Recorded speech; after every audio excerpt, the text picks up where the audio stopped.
বিশ্বকর্মার বাবা আর মা প্রত্যেক গ্রন্থে আলাদা আলাদা কি করে হয়? বলবেন যে আমি ভুল কথা বলছি? যদি একটা মানুষ বিশ্বকর্মার জীবনী লেখে, ফিলোজফিতে ঢুকতে গেলে, ফিলোজফিতে পড়তে গেলে মাথায় ঘি থাকতে হবে, গোবর থাকলে হবে। চোখ বুঝিয়ে যারা প্রণাম করছে এরা কারা? এদের মাথায় গোবর ভরা। আর তাকিয়ে তাকিয়ে যারা প্রণাম করছে এরা কারা? এরাই তো দর্শনের স্টুডেন্ট। তাকিয়ে দেখুন, আগে বুঝে নেওয়া লাগবে কোনটা সত্য আর কোনটা মিথ্যা। বিশ্বকর্মার নটা। নমস্কার, আমি নয়ন, আপনারা দেখছেন দ্য লং প্রসেস। সামনেই বিশ্বকর্মা পুজো, আর এই বিশ্বকর্মা পুজোকে ঘিরে ধর্মশাস্ত্রের ভিতরে অনেক গন্ডগোল রয়েছে। আর এই ধর্মশাস্ত্রের মধ্যে যে গন্ডগোল রয়েছে সেটা ধরনেওয়ালা আর তো কেউ নেই, মাত্র একজনই রয়েছে। আপনারা সকলেই জানেন, যাকে সত্যের সন্ধানী বলা হয়, সেই দীনকৃষ্ণ ঠাকুর কিভাবে শাস্ত্রের মধ্যে গন্ডগোল আপনাদেরকে শোনাবো, আপনারা শুনুন। ভাগবত লিখলো বিশ্বকর্মার বাবা আর মা প্রত্যেক গ্রন্থে আলাদা আলাদা কি করে হয়? বলবেন যে আমি ভুল কথা বলছি? যদি একটা মানুষ বিশ্বকর্মার জীবনী লেখে, তাহলে শিবপুরাণে একরকম, দণ্ডিতে একরকম, মানদণ্ডতে একরকম, বিশ্বশ্রুতিতে একরকম কেন হবে? তার মানে এতে বোঝা যায় এই বইগুলো একটা মানুষ লেখেনি, এই বইগুলো লিখেছে আলাদা আলাদা মানুষ। কোন জায়গায় বলছে ব্রহ্মার নাভি থেকে জন্ম হয়েছে বিশ্বকর্মা, আরেক জায়গায় গিয়ে বলছে ব্রহ্মার বুড়ো আঙুল থেকে, পায়ের বুড়ো আঙুল থেকে জন্ম হয়ে গেছে বিশ্বকর্মা। তাহলে একটা লেখক যদি লিখবে, এই জায়গা চেঞ্জ হবে কেন? 10টা বই যদি লেখে, 10টা বইয়ে তো সেই এক জায়গায় থেকে হবে, 10 জায়গায় থেকে কেন হচ্ছে? আসলে বিশ্বকর্মার বাবাকে? তাহলে প্রশ্ন এবার শুনে নিন। বিশ্বকর্মার বাবার নাম হলো প্রভাত। মায়েরা, বিশ্বকর্মার বাবার নাম কি বললাম? প্রভাত। এবার এই প্রভাতের পরিচয় দিয়ে দিই। প্রভাতকে অষ্ট বসুর এক বসু, ইনি হলেন প্রভাত। আর এনার স্ত্রীর নাম কি? যোগ সিদ্ধা বারণবতী, এনার স্ত্রীর নাম। এনার একটা মাত্র ছেলে, তার নাম বিশ্বকর্মা। এই বিশ্বকর্মার মতবিরোধ আছে পুরাণে, কখন কার সঙ্গে বিয়ে হয়েছে। কেউ বলছে ময়দানবের মেয়ের সঙ্গে বিয়ে হয়েছে, কোন পুরাণ বলছে সূর্যের মেয়ে সংজ্ঞার সঙ্গে বিয়ে হয়েছে, কেউ বলছে ইনি ত্বষ্টার পিতা। তাহলে এত মতবিরোধ কেন? যদি ব্যাসদেব লিখবে ভাই, একটা মত হওয়ার দরকার, এতগুলো মত কেন? এবার মেনে নিলাম তার বিয়ে হয়েছে। এইবার এই যে বিশ্বকর্মা, ইনি কি কি তৈরি করেছেন? ইনি তৈরি করেছেন স্বর্গ, ইনি তৈরি করেছেন দেবতাদের বিভিন্ন অস্ত্র, এমনকি নারায়ণের যে সুদর্শন চক্র, এটা কে তৈরি করেছে? বিশ্বকর্মা। এমনকি শিবের হাতে যে ত্রিশূল, কে তৈরি করেছে? বিশ্বকর্মা তৈরি করেছে। যে কুবেরের রাজধানী কে তৈরি করেছে? অগস্ত্য, অগস্ত্যের যে সিংহাসন কে তৈরি করেছে? ইনি কুবের তৈরি করেছে, ইনি বিশ্বকর্মা তৈরি করেছে।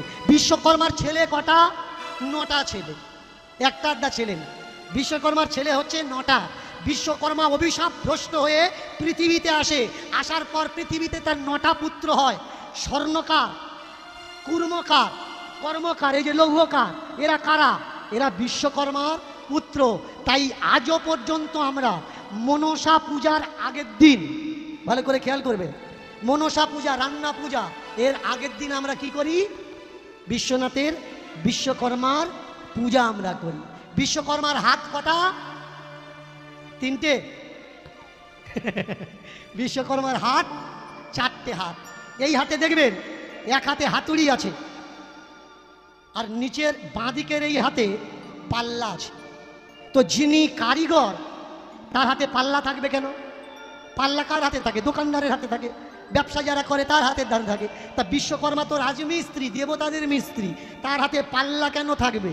ইনি বোঝাতে চাচ্ছেন পাল্লাটা হচ্ছে নিক্তি। পাল্লার শুদ্ধ নাম কি? তুলা। আর তুলার শুদ্ধ নাম কি? নিক্তি। অনেকে দেখবেন এই সব শব্দগুলো অপভ্রংশ হয়ে যাচ্ছে। অনেকে বাজারে গিয়ে বলে না, একদম নিক্তি মাপ করে দিলি। অনেকে বলে কাঁটায় কাঁটায় দিলি, একটু বেশি দিলে না। পাল্লার নাম হচ্ছে নিক্তি। আর এই দুই দিকে যে দুটো পাত্র থাকে, এই দুটো সমান সমান থাকে, এ দুটোকে কি বলে? একটা হচ্ছে জ্ঞান আর একটা হচ্ছে কর্ম। যদি কর্মের দিকে ঝুলে যায় তাহলে জ্ঞান শূন্য কর্ম পৃথিবীতে প্রতিষ্ঠা পায় না। আর কর্ম যদি উঁচু হয়ে জ্ঞান ঝুলে যায় তাহলে অকর্মণ্য জ্ঞানী পৃথিবীতে কোনো কর্মে এরা লাগে না। এরা কারা? এরা হচ্ছে অকর্মণ্য জ্ঞানী। সমাজের কোনো মঙ্গল করছে না, শুধু ঘুরে বেড়াচ্ছে ষাঁড়ের মতন, এবাড়ি ওবাড়ি চেয়ে খাচ্ছে আর বলছে তোরা নরকে যাবি রে। আচ্ছা, আমরা সংসারী মানুষ, আমরা নরকে যাব, তোরা জোপে জোপে ভিক্ষে করে খাচ্ছিস, আমরা যদি তোদের মতো হই তোদের ভিক্ষেটা কারা দেবে?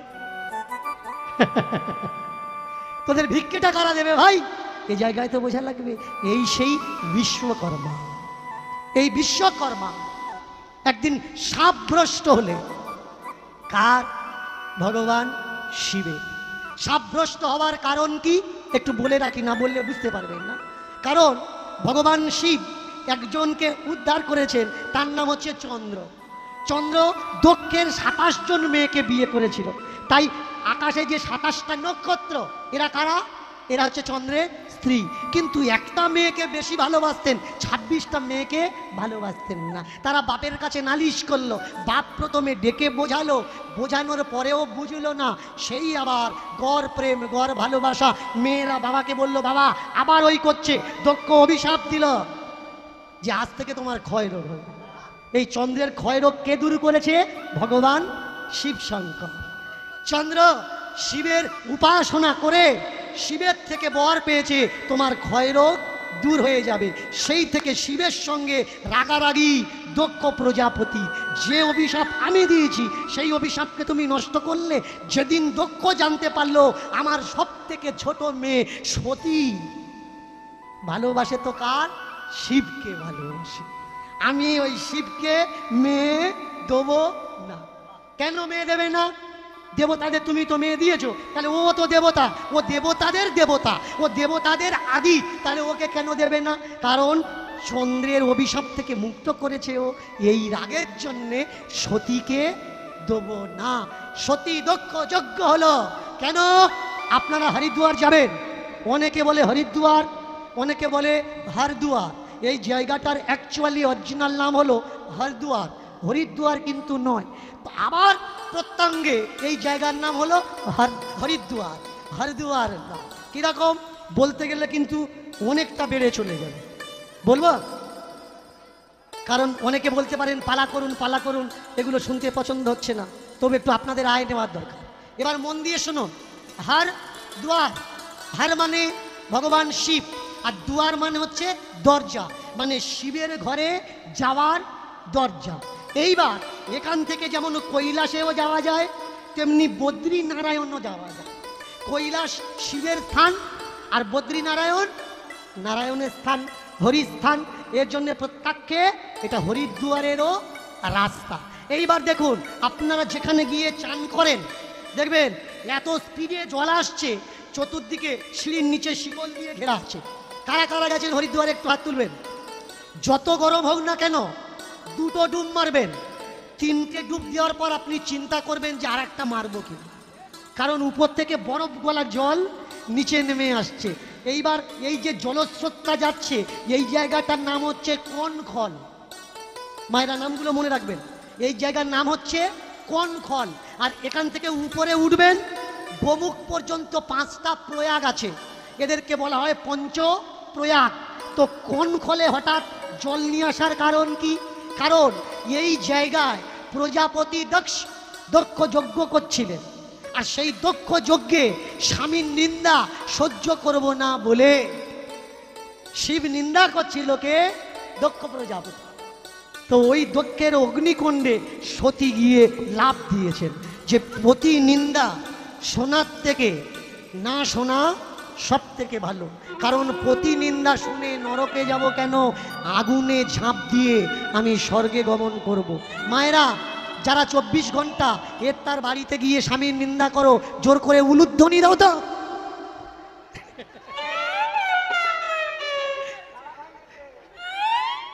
এই দেখেছ, একটা মেয়ে যে স্বামীর নিন্দা করব না বলে লাভ দিচ্ছে, আর একটা মেয়ে করছে কি, পাড়ায় ঘুরে ঘুরে বলছে দিদি তোর দাদা একদম ভালো, এই দুটো তিনটে ছেলে পুলে হয়ে গেল, এখনো শোধরাচ্ছে না। এই নিন্দা যে করেছে সে কিন্তু মরেছে। আজকের সতী যখনই ঝাঁপ দিয়েছে, জানতে পেরেছে শিব, জানার পরে তাণ্ডব হয়ে গেল। সতীর দেহ কাঁধে করে নিয়ে, এসব গল্প তো শুনেছেন, শোনেননি?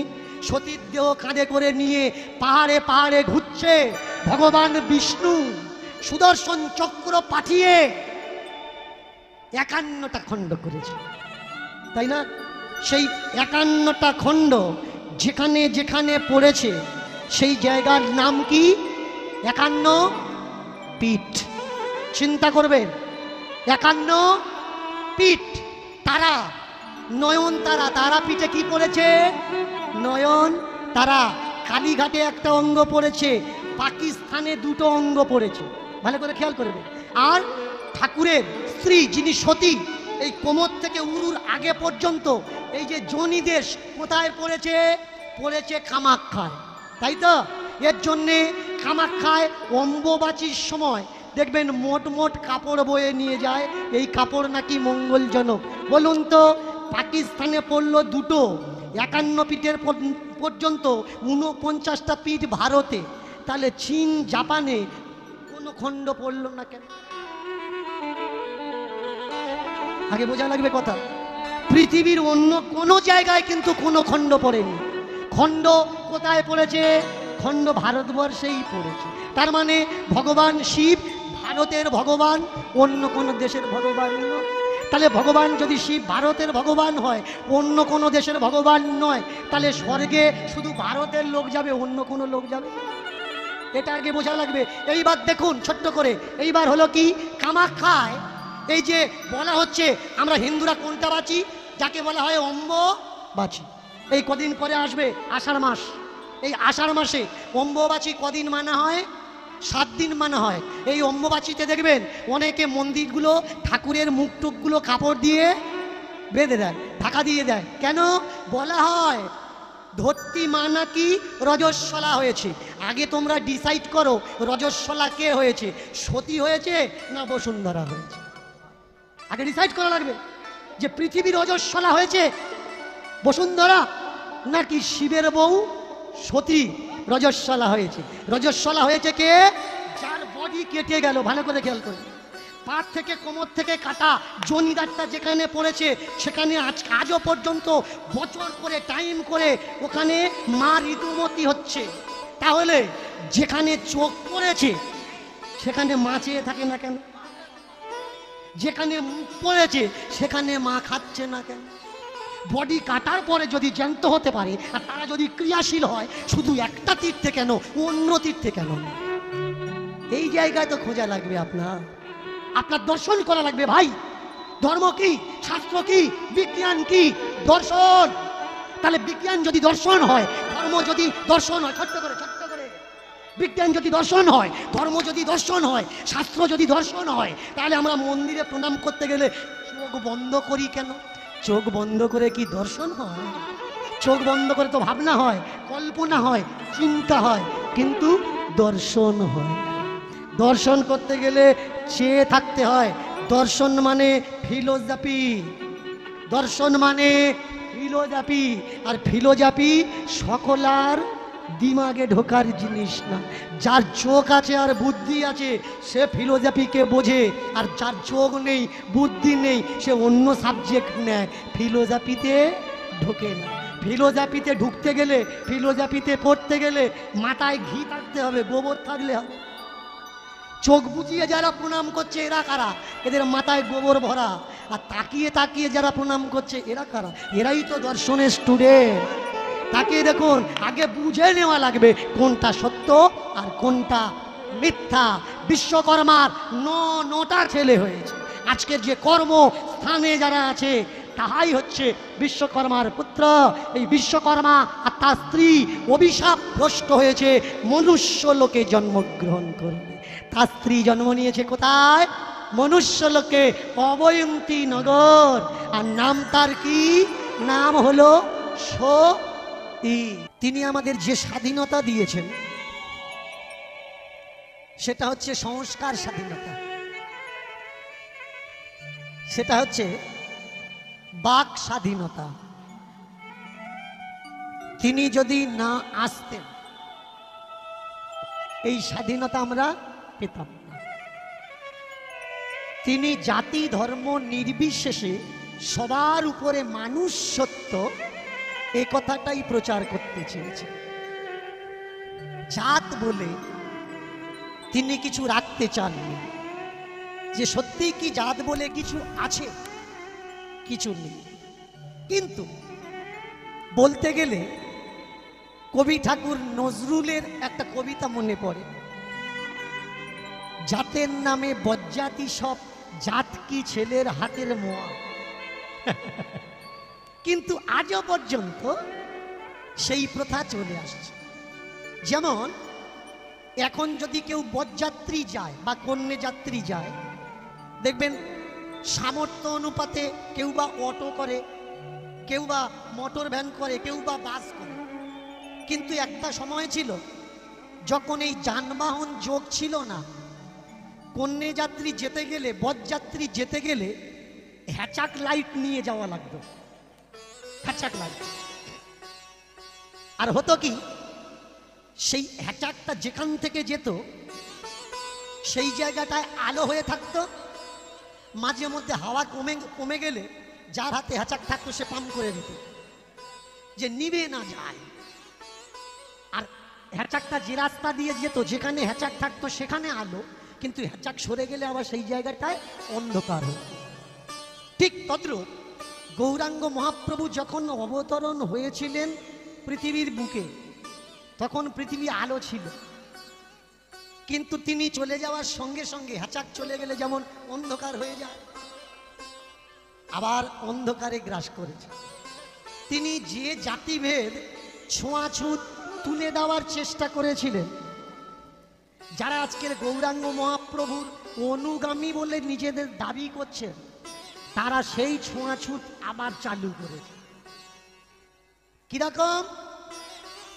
তুমি দীক্ষা না নিলে তোমার হাতের জল খাওয়া যাবে না, তুমি দীক্ষা নাওনি তোমার বাড়িতে ঢোকা যাবে না। এই কথাগুলো বলছে কারা?